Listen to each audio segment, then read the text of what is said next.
Is going on, YouTube? It is the Dual Threat Podcast here, your daily news source for all things sports.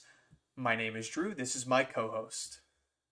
Yes, sir. It's Jacob. Everybody, how we doing? How we doing?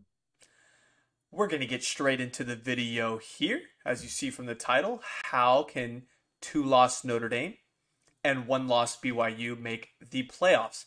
Not necessarily at the same time, but one or the other could happen, and we're going to kind of lay that out for you. So, Jacob, why don't you start us off with our first team and how they can make the playoffs? Because these are both independent teams, and so they don't have a conference championship. So it's kind of a rough road here. Why don't you go ahead and talk about it? Yeah, this is an interesting one today because not only are they both independent teams, they both play each other this week. So it's going to be significantly harder for one or the other, if not impossible, after this game. So first and foremost, it starts with this game on Saturday at Notre Dame. Whichever team wins. That's the number one moment. This is the defining game of your season right now. If you lose this game, there's pretty much no hope for you left. Now, that being said, I'm going to start us off talking about Notre Dame, okay? You might sit there and think, and a logical person would say, a two-loss team's never been in the playoff. Well, we did a whole video about that last week, so you're late. That is what we do around here. We got the intricate details of how these things work. All right, Notre Dame loses to Marshall. That is a bad look for Notre Dame. They started 0-2 after a loss to Ohio State and a loss to Marshall. But then they bounce back. They're independent. They could schedule some cupcakes, some American teams, some more Sun Belt teams other than Marshall. But no, they're scared of the Sun Belt. They go for the big dogs, and they beat Cal, and they beat North Carolina, two very respected Power 5 teams. Okay? That's the start. So where do they go from there? This week they got BYU, number 16. They're playing good teams right now. Then they play Stanford, not a good team, still Power 5. UNLV, honestly, a pretty decent-looking team right now, but they're not going to get the credit because it's UNLV. Then Syracuse, who's ranked. Clemson, who's a top 5 team. Navy, Boston College, and number 6, USC. Notre Dame's path lies 100% in their schedule. They still have 4 remaining ranked teams to play, which is very, very significant for a two-loss team because not only are they not in a conference, so they're not going to have a conference championship, but if it comes down to a 1 or 2 loss conference champion, like last year, we all remember, Cincinnati got in over 2-loss Baylor, conference champion Baylor. Cincinnati got in over 2-loss conference champion. No, sorry. Michigan won the Big Ten. My bad. They got in over 2-loss Ohio State, though, non-conference champion. So what's going to set them apart is going to be these big ranked wins if they can win out from here on out. So it's going to be tough. And like we said, they don't have that extra game, right? Because if they were 10-2 and they had that extra conference championship game and they went 11-2, that could help them out a lot. But they don't. And so they're really going to have to rely on their big wins coming against these big teams. And then, I mean, think about it. If they need some of these conference champions to have losses, the best way for them to do it is beating Clemson or beating USC, because then even if they win the ACC or the Pac-12, then they have that loss, and it's to Notre Dame. And that's a pretty good resume point. Even if you have one more loss, it's at the beginning of the season, you're figuring it out, new coach, new quarterback, new players. That's what their resume comes down to. Drew, I'm going to throw it over to you. What do you think in terms of the other aspects? Teams losing, conference champions losing. What else do you think needs to happen? Do you think winning out with wins over USC and Clemson, if they win their conferences, will be enough, or do you think other stuff needs to happen as well? Well, it's like you said, I was going to point that out as well. You know, if you're beating Clemson and USC, especially at USC, granted, that's probably not the best home field advantage if you've seen their stadium and how filled their stands are. But if you beat them and they win the conference championship and it's between you and them, you have the head to head. And to me, if you lose your first two games, you've got brand new coaches, you've got a brand new quarterback who got injured in the Marshall game as well. And so you're playing the rest of your schedule. You win 10 or what would it be? 8 straight, 10 straight? 10 straight. And that includes 4 ranked wins, 2 of which would be conference champions, that it's between you and them and getting that last spot. You're 100% getting in my opinion. Even if you do have a really bad loss to Marshall, but you can also say, look, they had a really close game against Ohio State week 1 as well. And if they go and win the Big Ten championship, then you look really good and you have a really good resume, even though that Marshall may just be like kind of a throwaway game to the committee. And I mean, let's face it here, Notre Dame is one of the committee's favorite teams. Like, we've seen them play favoritism in the past with them when teams that I think that deserved more to be in didn't get in. And so I think if you're looking at a Notre Dame team, and this is me personally who thinks that Notre Dame shouldn't have been in a few times when they did get in, I think they would 100% would get in if Clemson wins the ACC and if USC wins the Pac-12 and they beat both of them and they went out completely. Now, if you beat one of them, or say you beat all of them, but Oregon wins the Pac-12, beats USC, that's when I'm saying, okay, you've got to put Oregon in over them, even though Oregon lost pretty big to Georgia. They only have 1 loss. They're conference champion. Same goes for, I don't know, NC State or Florida State maybe if they win out as well and win the ACC.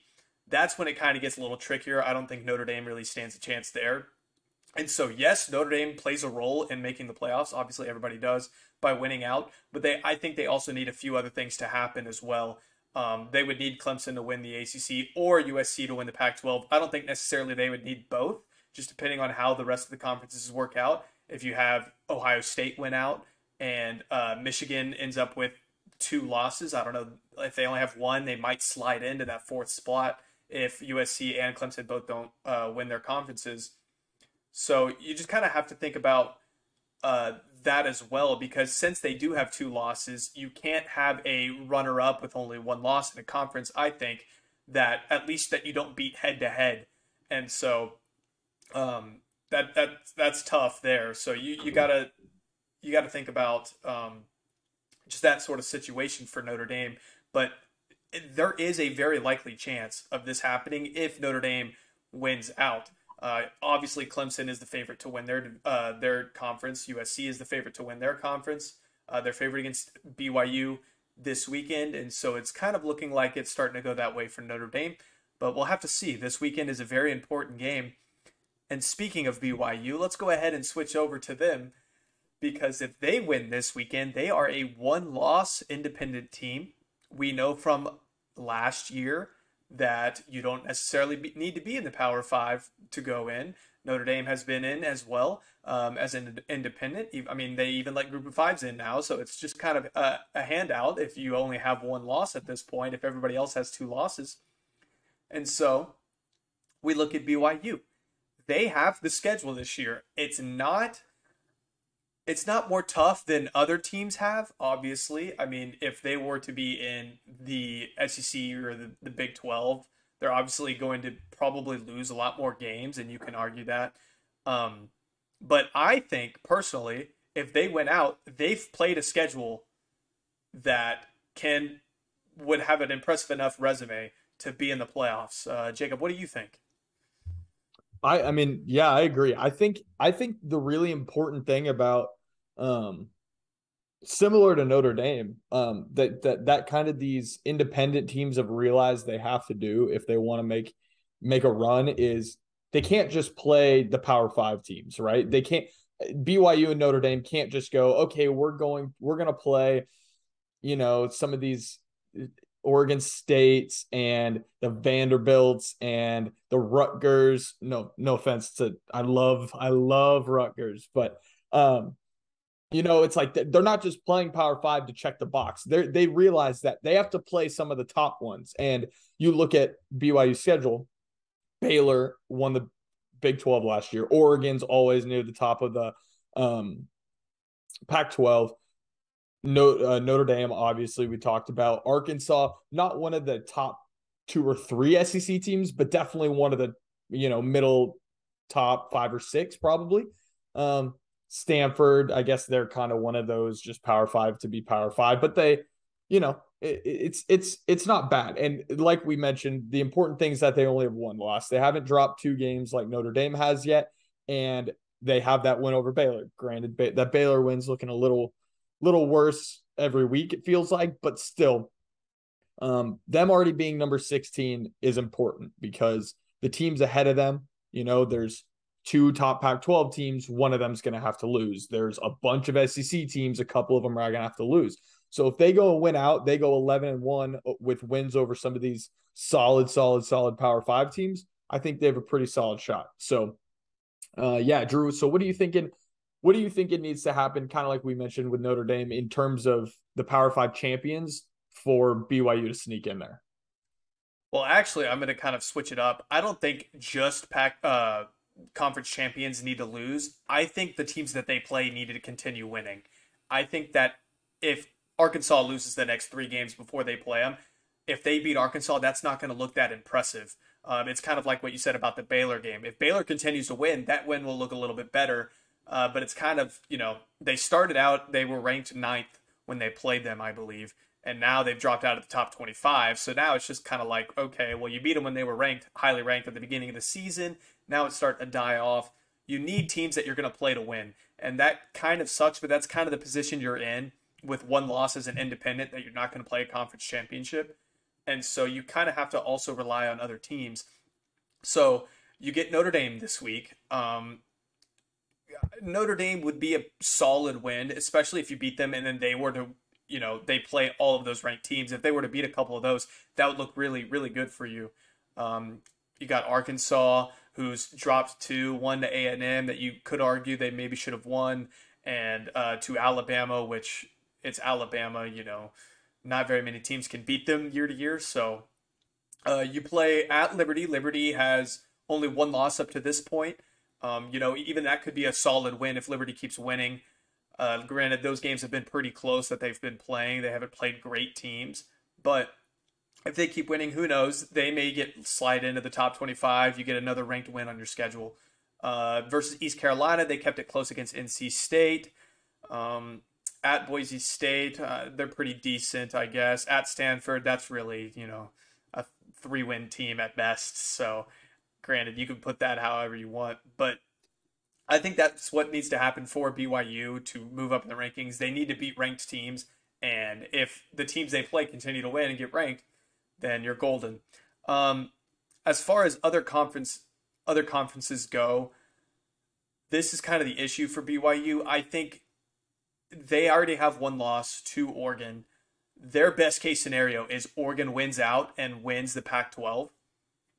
And that looks really good for them because then their only 1 loss is to a conference champion.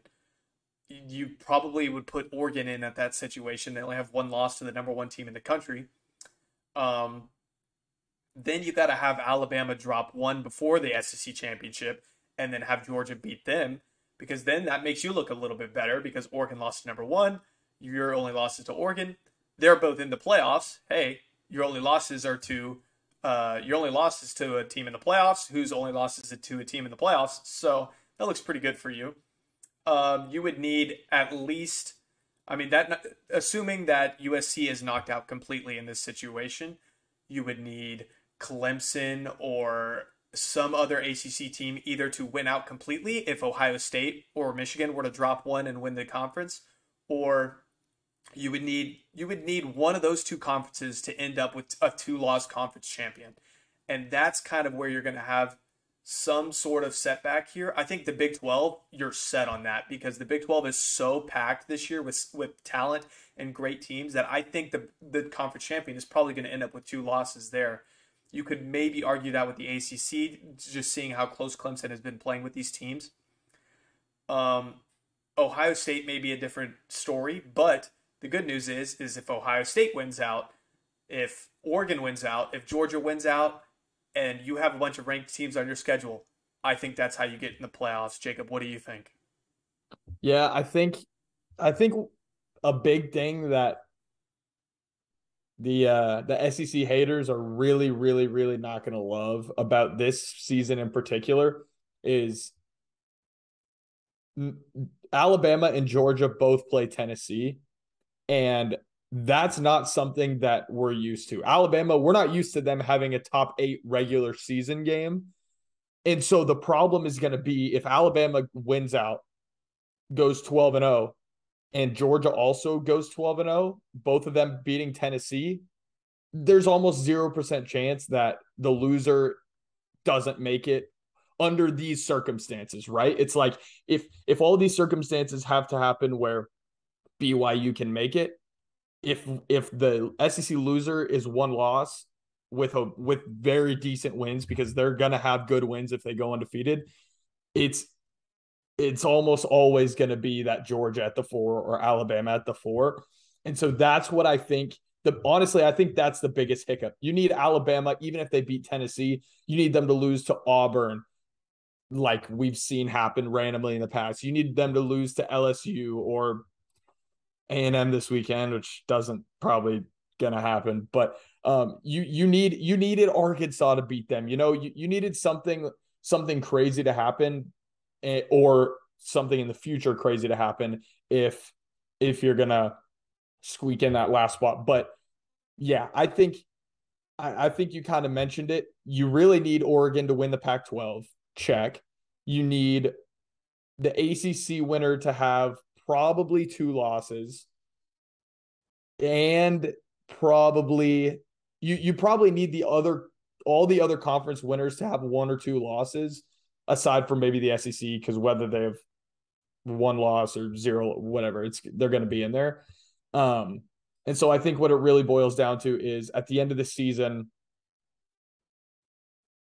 do your wins stack up against these other teams that it cancels out their conference championship? So I think honestly, as crazy as this is to say, I think Notre Dame, purely based on, even though they have 2 losses, purely based on what we talked about, them playing the potential ACC and Pac-12 champion, that they probably have a slightly better chance, because if they beat both of them, then 1 loss versus 2 loss, but head to head, I mean, that's definitely more of a conversation than BYU hoping that they lost to somebody else. Well, you So have to also assume that if Notre Dame were to win out from here, that purely based on wins, they have the best resume in the country.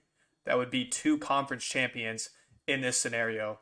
Otherwise, I mean, you're looking at possibly if Oregon wins, then Georgia could have the best resume. They beat Tennessee, they beat Alabama in the SEC championship, plus they beat Oregon in non-conference play. But if this plays out the way that we're talking about, Notre Dame would have the best wins. Obviously, their loss is very bad. One of them is. I would argue that the Ohio State one would probably help them in this scenario.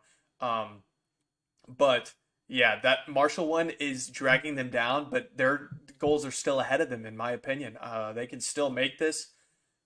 And yeah, it's going to be very interesting to see. I mean, obviously, it all comes down to this game this weekend. If you lose, then you're out. I mean, even though BYU would only have 2 losses at that point, they don't have the schedule that Notre Dame has, so they need to win this game. I mean, both teams need to win, but BYU only has 1 loss. That's just why I'm saying that. Anyways, Jacob, do you have anything else for us? That's all I've got. I think that's it. Yeah, just kind of like you said, in college football, your team's as good as who you can beat, not who you can lose to. You can lose to anybody any week, but if Notre Dame can go up against these like top 4 teams, top 5 teams, top 6 teams, and play them close in Ohio State's case and beat the other ones, then I think they have a chance to win. But yeah, that's pretty much all I got, Drew. I agree, man. I agree. Thank y'all for tuning in. Make sure to subscribe, hit the notification bell. Comment if you have a differing opinion. Do you think these teams have a chance to make the playoffs? I personally really do think Notre Dame does if they can win out. BYU might be a little bit more of a stretch just because of their schedule, but who knows? Who knows? Make sure to comment, and like the video, please. And thank y'all for tuning in again. See y'all later.